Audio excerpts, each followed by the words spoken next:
Hi, I'm Suzanne de Janasz, and I'm a professor of management and of conflict resolution, a joint appointment at George Mason University. And I want to talk to you today about women and their voices. And we'll talk about this in terms of negotiation, but also whatever happens at a meeting in the workplace.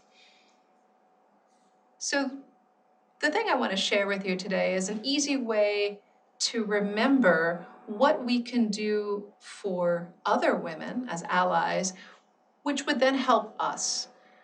Remember these three letters, AMP, A-M-P. Easy to remember.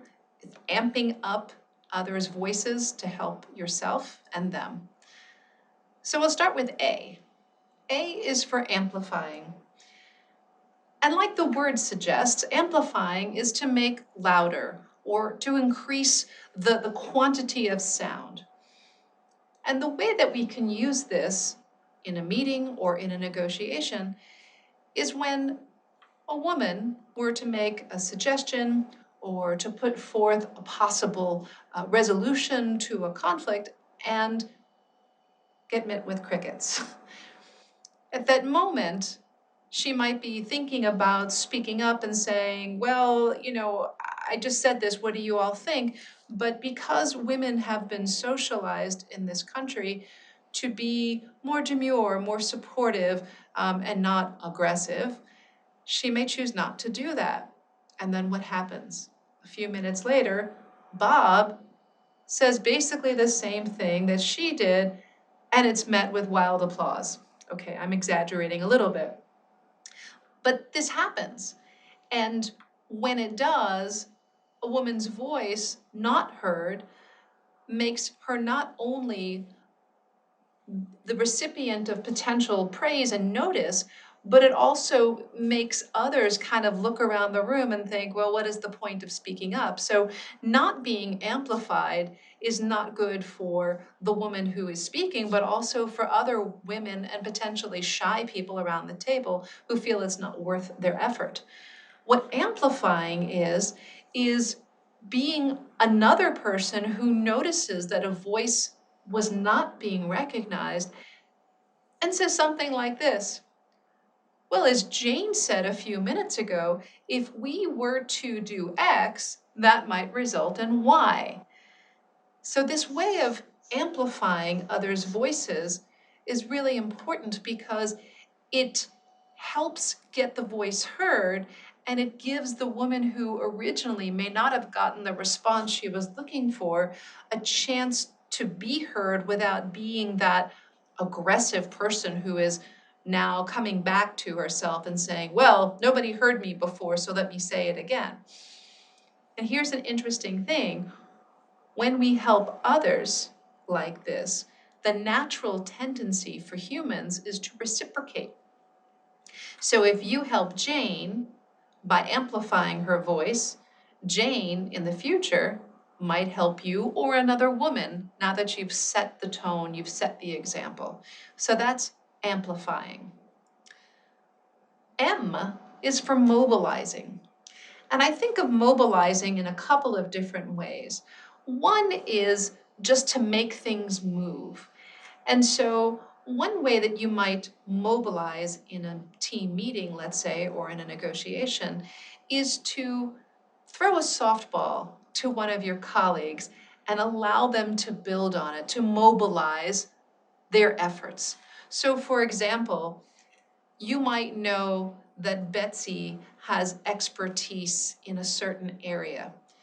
And so when there is some talk about moving in this area or trying an experiment or branching out into a new business, you as an ally might say, well, Betsy ran a program last year about this. Hey, maybe Betsy can say more about this.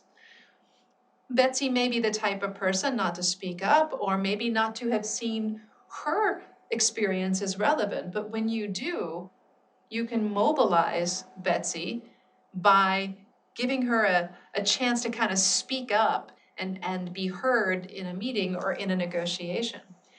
Another way you can mobilize is outside the meeting or negotiation, and that is, again, by thinking about other people's expertise, perhaps their career goals, perhaps their knowledge base, having them in mind, being other focused when you come across a senior VP and say, oh, hey, Bob, I don't know if you've met Betsy before, but she's one of our key project managers, and she managed this one multi-million-dollar project that was really quite a success. Maybe you can take her under your wing and expose her to a few of the more senior project managers here at the firm.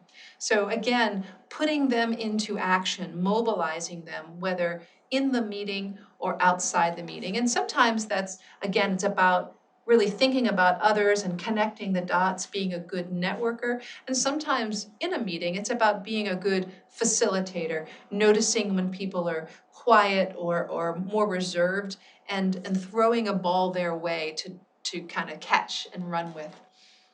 So now we're up to the third letter, P. P is for platforming. And this is a word I just dreamed up.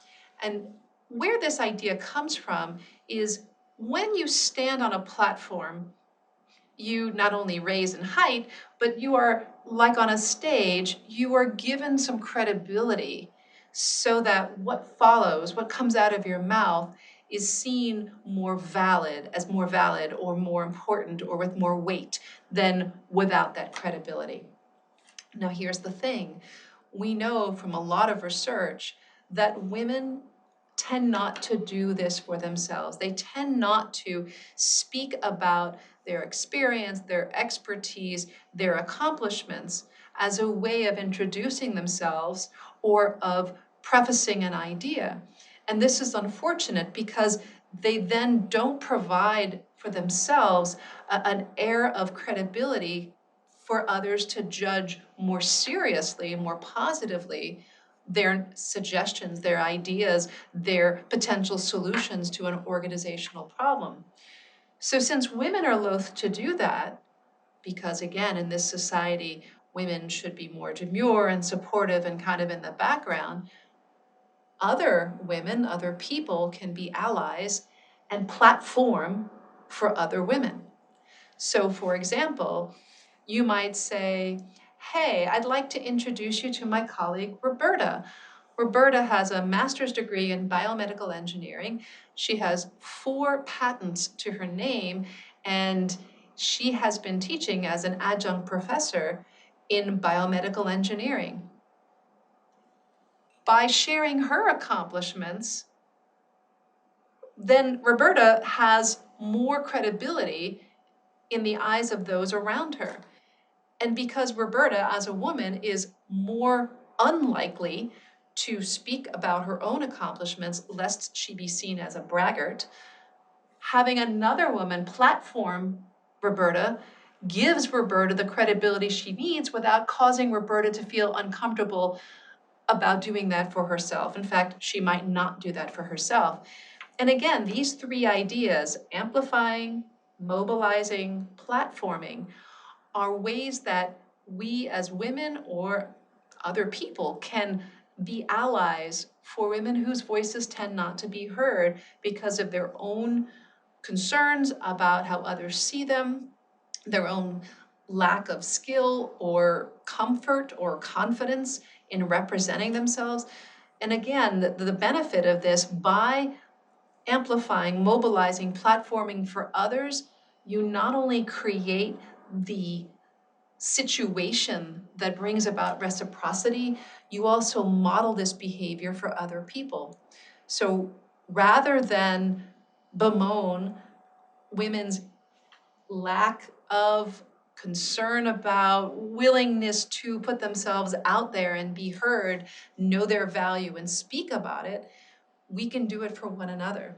In fact, for many of these, you can have a conversation prior to the meeting, prior to the negotiation, and plan for this to happen so that it's not just something you leave up for chance.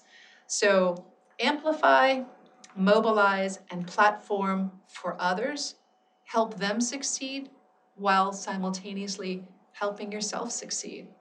Amp up for success. Thank you.